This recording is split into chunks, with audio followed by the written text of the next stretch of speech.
Hello, hello. What's up, man? Yeah, yeah. Just so you know, I'm Mike Jones. It says, it's Trumpet and Bone. Thought it was our nicknames for the night. Thought you was Trump and I was Bone. So, ladies and gentlemen, José James. How y'all doing? Thanks for coming out. Appreciate it.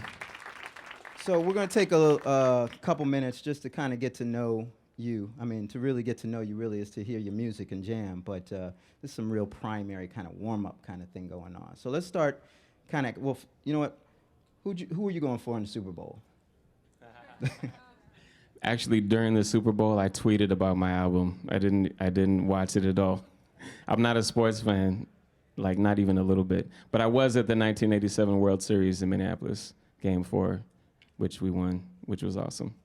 Minneapolis. There it is, there it is, there it is. So I'm going to ask you more about the Super Bowl a little bit later. There's a reason for my question. So let's start at the beginning. Let's talk a little bit about how you got started in music, and then we'll talk a little bit about some of your musical influences. Well, I'm from Minneapolis, and the first music I remember hearing was Billie Holiday when I was a kid, like 3 or 4. It's like one of my earliest memories. I remember pulling out the vinyl and just looking at her face and the flower, and I don't know why it spoke to me, but I feel like her voice has been with me my whole life. And of course, being from Minneapolis, Prince was he was just everywhere. You just couldn't avoid him. I got Purple Rain on vinyl when I was too young to probably even be listening to that album. And it really changed my life in a way of having somebody from your hometown be that big.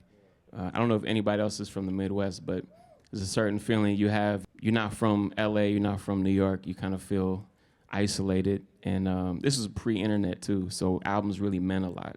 And of course, Michael Jackson was killing everybody. And from that point, I just got into hip hop, like when I was like 14.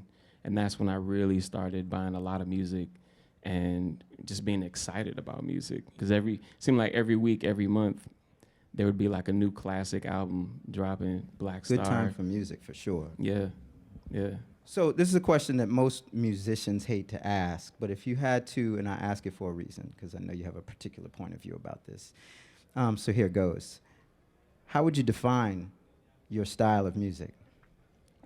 I mean, right now I'd say I'm an artist who was trained in jazz, who combines blues, like I'd say Black American music, you know, blues, gospel, soul, R&B, jazz, in a contemporary way. So I think on this particular album, I think there's equal parts of all these different styles plus singer-songwriter.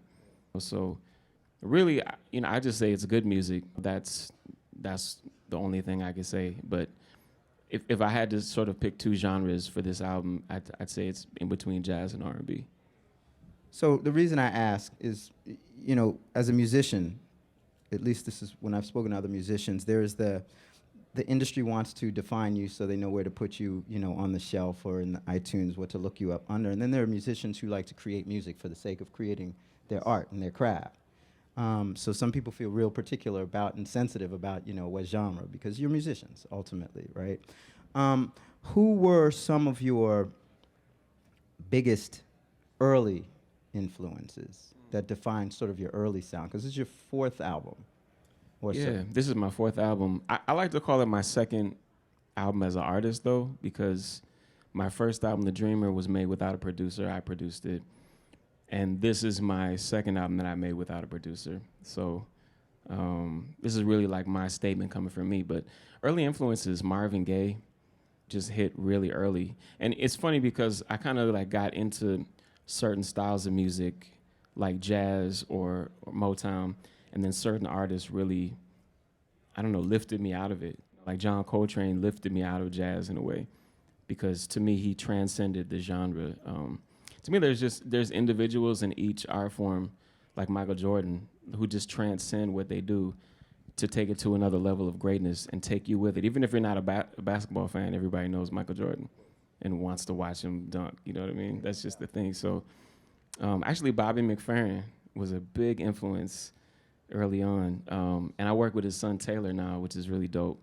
And he was artistic director of the St. Paul Chamber Orchestra when I lived in Minneapolis. So he was around. I'd see him walking around all the time, and it's just a huge influence in terms of his musical scope. You know, all the kind of different styles that he could put together, and the way he used his voice was really influential. Yeah. So you've collaborated with a bunch of different folks, like from Giles Peterson producing the first two albums. Talk a little bit about some of the other folks who have been that influential that you have collaborated with on this most recent project. Wow. Well, there's so many. I mean, first of all, Robert Glasper, you know, who's here in New York, and you know, he's just such a huge influence on my generation musically, as an arranger, as a composer, as a band leader. Pino Palladino, bassist, you know, the number one bassist in the world. He co-produced the album and plays on most of the tracks. He plays on 9 of the tracks.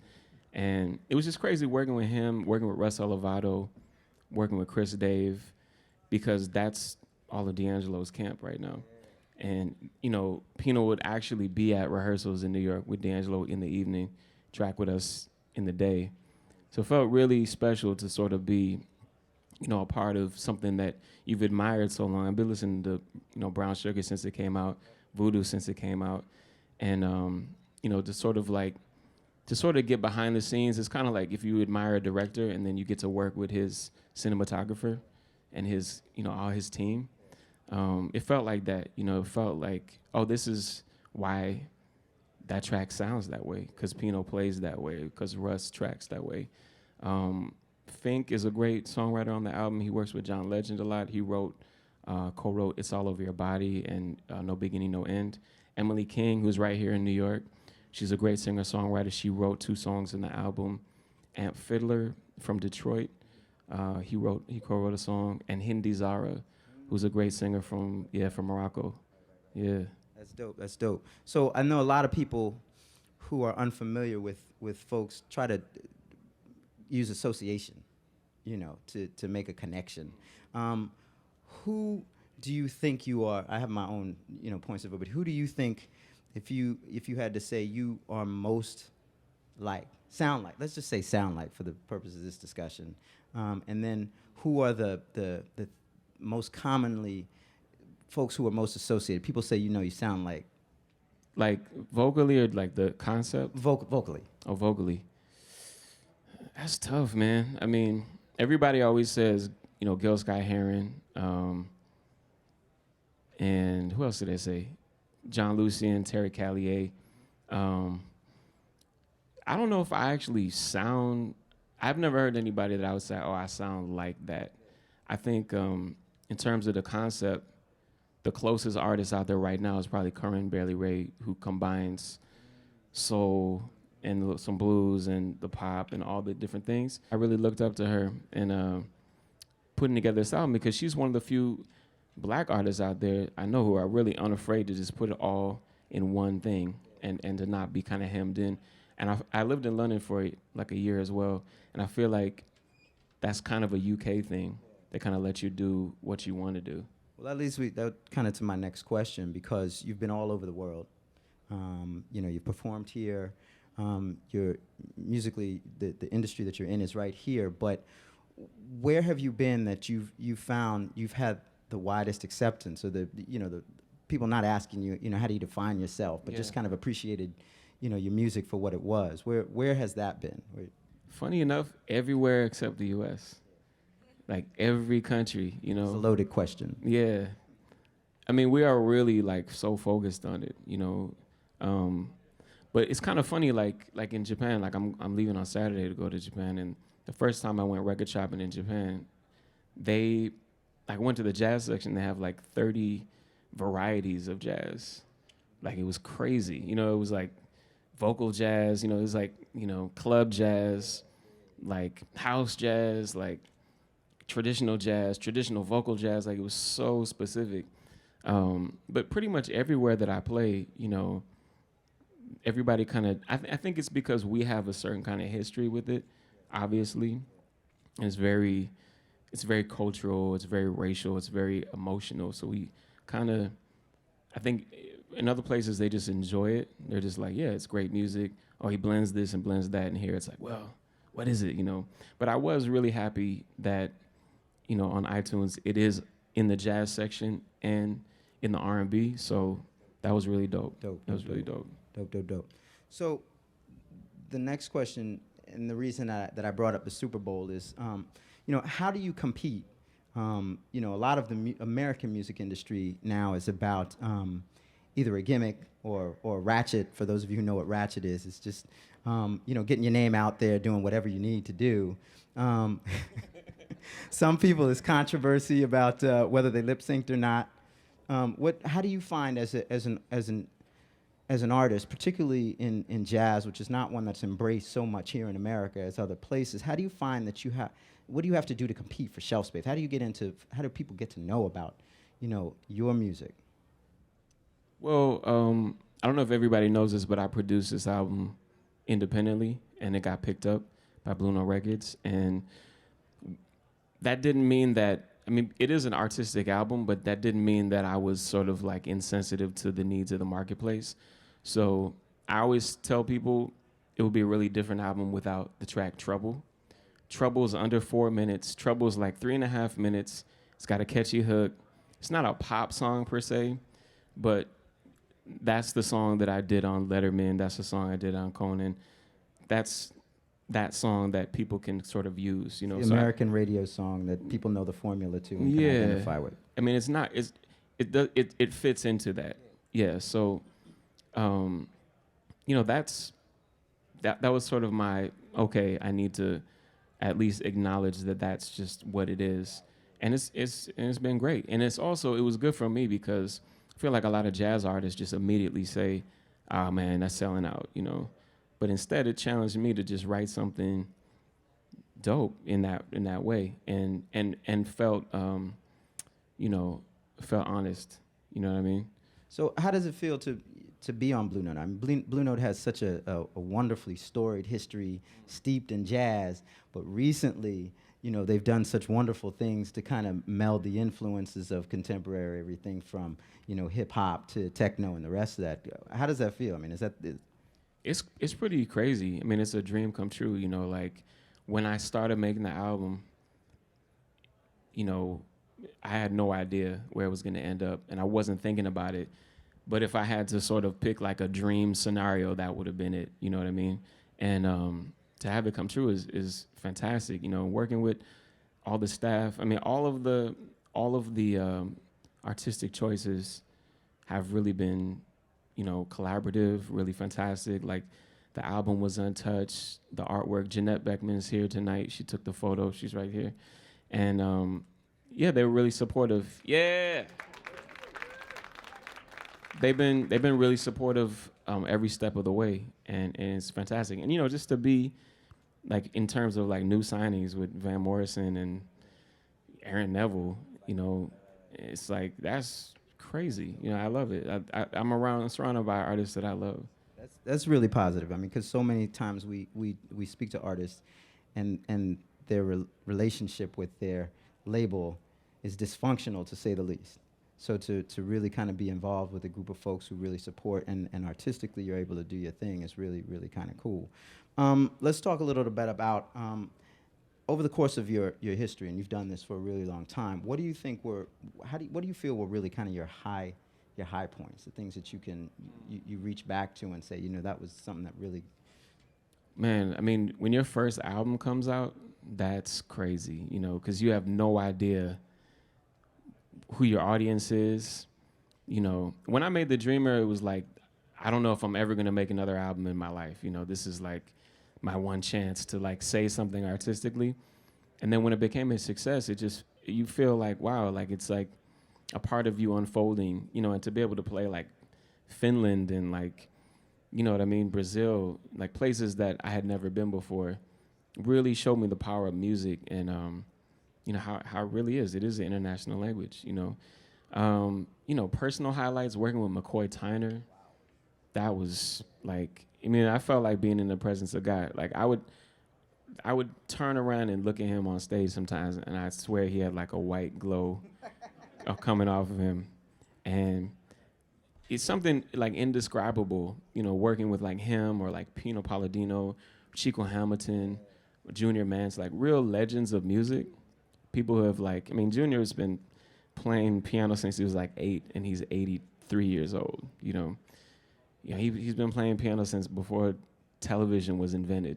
I can't even conceive of his life. And to be around those kind of people and their kind of dedication to music and the way they think about music is really different. It's not sales, and it's a lifetime in music. It's making a statement. It's a culture. So that's kind of what I'm shooting for. That's what my dream is. And I should also mention working with Wynton Marsalis and the Lincoln Jazz Orchestra was pretty amazing. So I've been blessed. I've been really blessed. It's not a bad group of folks to have on your resume. That's dope. That's dope. So talk a little bit about how did the McCoy Tyner thing come about? Well, I had done, actually, I think it was because of the Wynton Marsalis thing. We did the music of Billy Strayhorn, and one of the songs was Lush Life, which is on the John Coltrane, Johnny Hartman album, which is my favorite vocal jazz album of all time. And I think they heard about that, and they decided they wanted to do the Hartman Coltrane album live. So they called me, and actually called me on Coltrane's birthday, which just blew my mind, and said, hey, would you be interested in singing with McCoy Tyner? I was like, of course, And our first gig was like 2 weeks in Japan, just doing tons of shows. And actually my wife came and we went to Kyoto and visited shrines, and it just felt really spiritual. Working with artists like that, it really, because you get nervous, like he's so famous, and he is, one of the handful of people who have invented modern jazz, the language. And he was like, he'll take a solo and kind of look up and be like, I hope it wasn't too long. I didn't want to get in your way.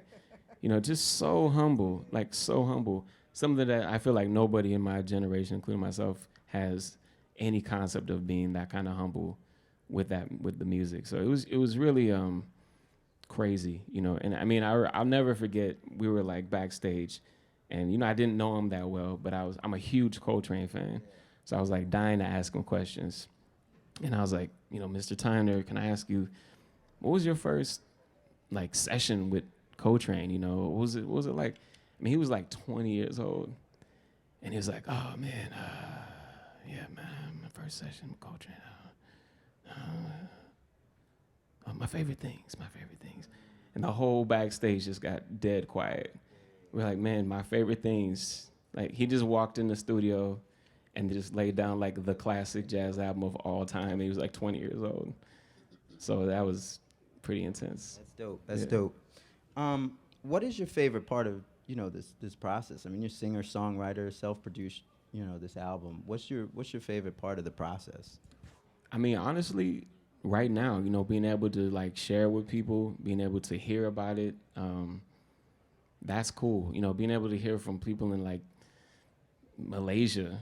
I got the album, and I love, Come to My Door by Emily King, and the connections that it makes. Like a lot of people had never heard of Hindi Zara, for example, and there was a point when I had never heard of Hindi Zara. So I just love, like, right now, I love that it's done, and I get to share with people, and they get to share with people, and it feels like really, if it's important to other people, then I've done my job.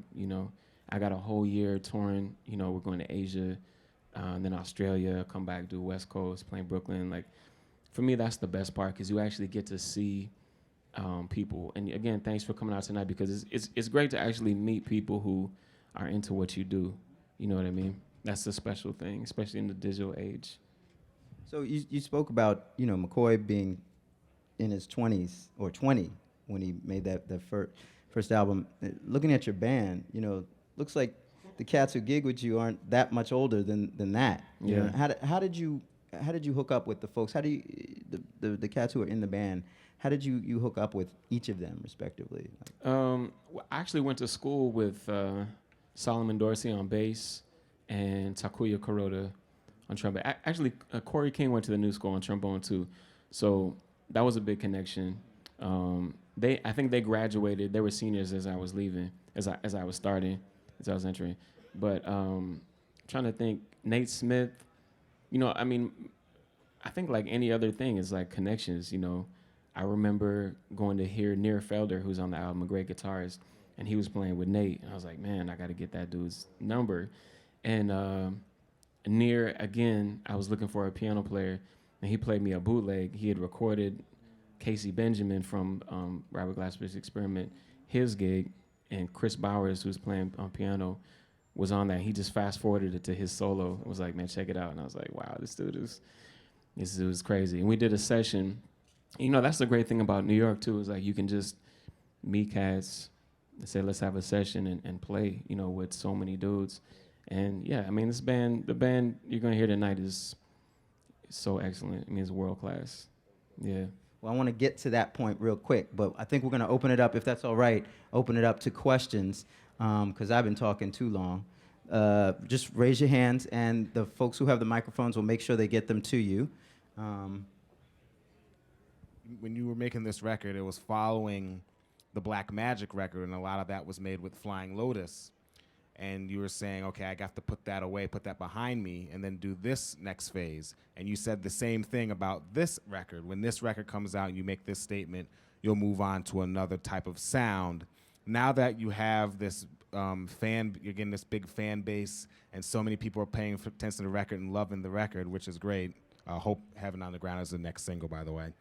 How are you going to deal with, people who want you to, do something that sounds a lot like No Beginning, No End, because it's such a great record? Putting the pressure on me, man. I was all relaxed when I walked in here. Next question. I mean, my thing is that I just do what I do. All the people who I love and admire, talking about Nina Simone, John Coltrane, Marvin Gaye, Miles Davis, they have a body of work. Everybody loves, My Baby Just Cares for Me by Nina Simone. Everybody loves I Loves You Porgy, or, My Funny Valentine by Miles. Everybody loves My Favorite Things by Train or whatever. But that was like one day or a week of their life. And I'm just that kind of artist. I'm not putting myself in the same caliber of those artists, but that's what I aspire to. So honestly, I can't help it. Like I already started writing the next album. I'm like 3 songs in. Definitely doesn't sound like this. And for me, it would be a disservice to go back and do something, because when I make whatever period I'm in, I do it fully. There's nothing, like you guys are just hearing like the little part of it, like the finished part. The 2 years were like, there's a whole lot of songs that, got cut up and led me to get to this point. So, I've definitely like exhausted it. So for me, it's in a scientific way, there is no way to go back, because I've done it all in that no beginning, no end phase. And so now I'm like forced to go into whatever the next album title is gonna be. But hopefully it won't take 2 years this time. Yeah. Dope. Good question. Well, I have a question, because you said you spent the Super Bowl tweeting. Yes. So not the whole Super Bowl, but a good portion of it. You don't know. You weren't watching the game. I wasn't watching the game. Yeah. So, what musicians have to do these days to keep themselves relevant used to be the function of publicity department or your publicist, And now, as I'm speaking to artists, particularly younger artists, a lot of what they communicate about what they do is about them promoting themselves, socially, social network and the rest of that. So your Facebooks and your Twitters and your MySpaces back in the day. I've just aged myself. It's all right. It's coming back now, so we'll see. Tell me about how important is keeping your own social network game on and your own self promotion and that kind of thing. I mean, to me, that's a great question. To me, it's a part of your image. I mean, excuse me. Those are like brand new white Adidas. Ah. I'm gonna talk to you later I about that. could get killed for that. Just dog my kicks, son. It's protecting your image. You know, it's controlling your voice, and I think it's, I think it's all how you use it. You know, for me, I'm very comfortable now with my voice on social, and I feel like it's important. You know, there's a lot of I hate to say, but a lot of jazz artists who I meet who are just not interested in Facebook, Twitter, any of that stuff, and it's like, dog, man, you gotta like promote your gig. And it's like, no one's gonna come. It's real kind of like, and there's just no way around it. And to me, it's one of the best gifts. I mean, when I was a kid, I didn't even have internet. Now, like, I can promote my shows, in Spain. I can talk to fans in Spain. I can hear what's your favorite song? To me, it's really fresh. I mean, you can misuse it, Chris Brown, but you know what I mean? Like, but, I'm not one of them artists, so I like. Dope. Do we have any more questions? Because this is a really captive audience. Everybody's really here to talk to you, so. Hi, I'm Hey. Avi from Brazil. What's up? What's Where, up? where in Brazil? São Paulo. Yeah, and we went to your gig at Highline Ballroom. And it was Thank you. amazing. It was Tudo very bem? nice. Tudo bem. Tudo bem. Well, my question is, you said you produced your album independently, and then you had a record deal. You went to Blue Note Records. How did that happen, and how did you feel as an artist producing it independently and then having it released by this huge record label?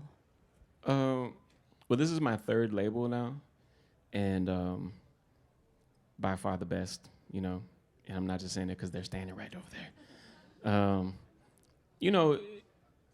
It's kind of like sports, like you're a player, you're trying to find the right team. You know what I mean? You're a quarterback, you're a leader. You have the way that you operate and the way that you work. Sometimes it's just not a good fit, and to be able to find the right team, you can see it immediately in sports when, oh man, they're going to the playoffs. Like, you can just tell. For me, I had some tough experiences with labels, and I just needed to take some time away to kind of focus back on the reason I got into music in the first place, for the love of music. So, I believed in my music, I believed in my songs, I believed in the people around me, I believed in my band. And for me, it was just the natural progression was, okay, I'm just gonna go in the studio and make it happen.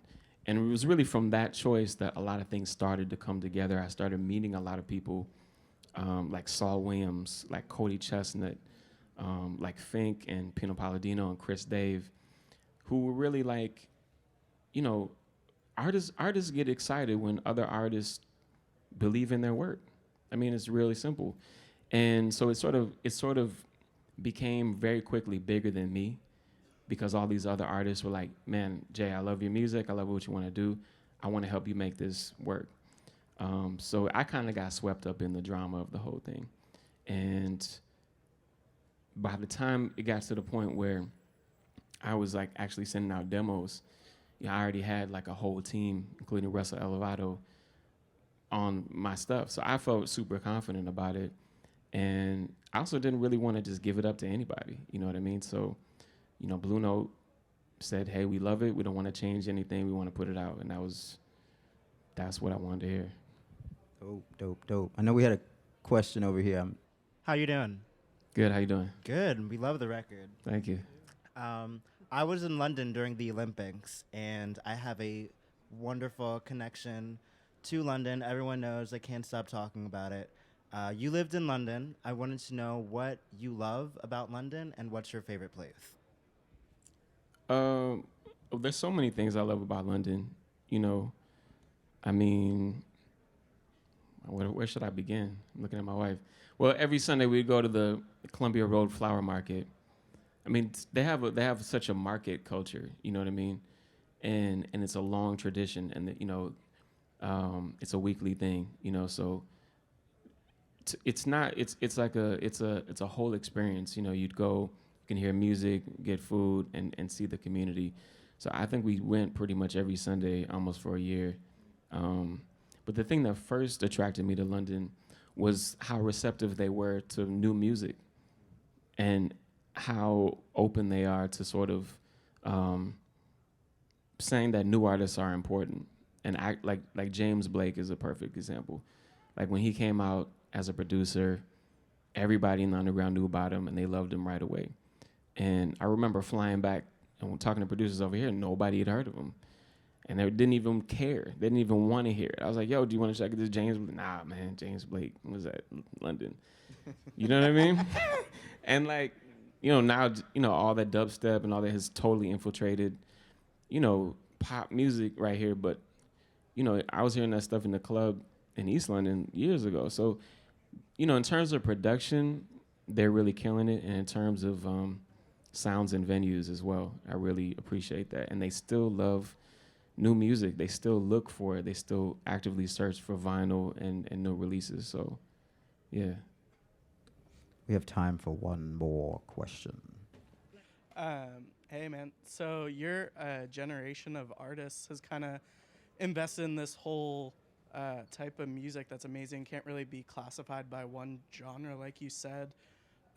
What was it about the time that you grew up in that's kind of developed what's going on in the music today?